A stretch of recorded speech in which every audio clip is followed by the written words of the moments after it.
पुनर्जन्म हर बाज की ज़िंदगी में बढ़ते उम्र की मोड़ पर एक ऐसा समय आता है जहां उसके सामने दो रास्ते होते हैं। एक रास्ते सरल और तुरंत समाधान देने वाले होते हैं और वहीं दूसरा रास्ता कठिन और पीड़ा देने वाला होता है। लेकिन बाज पीड़ा देने वाला रास्ता चुनता है और यहीं से शुरू होता है बाज का पुनर्जन्म। हमारी ज़िंदगी में कई ऐसे मौके आते हैं जब हमें परेशानियों का सामना करना पड़ता है। कई ऐसे लोग तो जीवन में संघर्ष कर आगे निकल जाते हैं और कई अपने हालातों से हार मानकर खुद को ज़िंदगी के हवाले कर देते हैं। ऐसे में हमारी ज़िंदगी और हमारा खुद का कोई वजूद नहीं रहता है। दुनिया उसी को सलाम करती है जो अपनी सफलता की कहानी खुद लिखते हैं।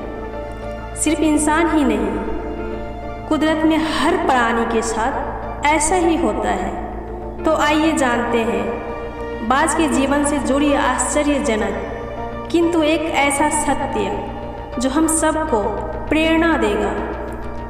एक बाज की उम्र लगभग 40 वर्ष की होती है, पर बाज लगभग 70 वर्ष जीता है।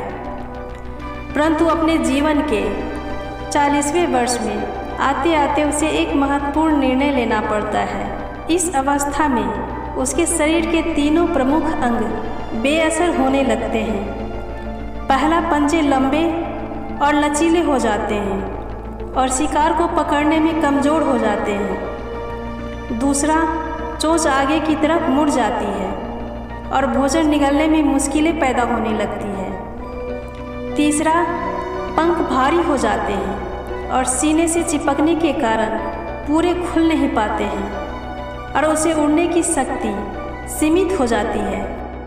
भोजन ढूंढना, भोजन पकड़ना और भोजन खाना, तीनों प्रक्रियाएं धीरे धीरे कम होने लगती है। उसके पास 3 ही रास्ते बचते हैं।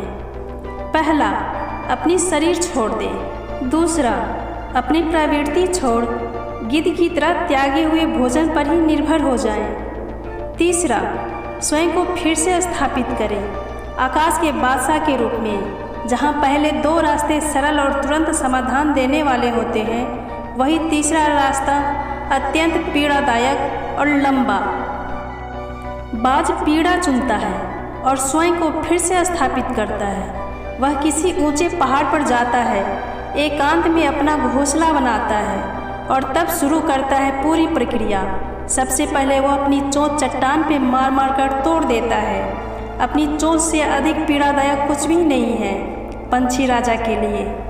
अब वह इंतज़ार करता है चोंच के फिर से उगाने की और फिर उसके बाद वह अपने पंजे भी उसी प्रकार तोड़ देता है और इंतज़ार करता है नए पंजों का फिर से उगाने का।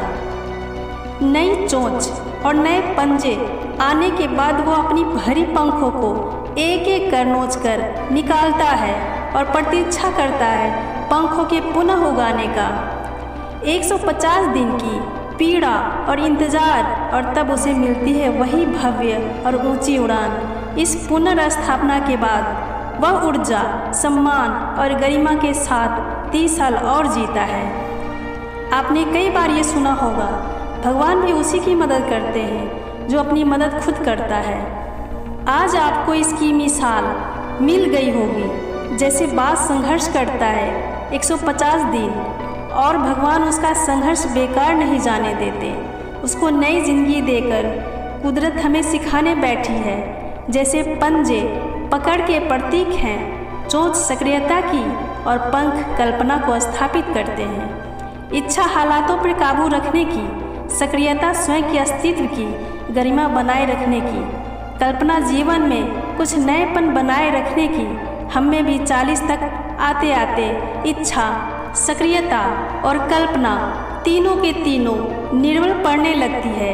हमारा व्यक्तित्व ही ढीला पड़ने लगता है। आधे जीवन में ही जीवन खत्म होने जैसा लगता है। उत्साह, आकांक्षा, ऊर्जा नीचे की ओर जाने लगती है। हमारे पास भी कई विकल्प होते हैं, कुछ सरल और कुछ पीड़ादायक। हमें भी अपने जीवन के मजबूरी भरे अति लचीलेपन को त्याग कर काबू दिखाना होगा।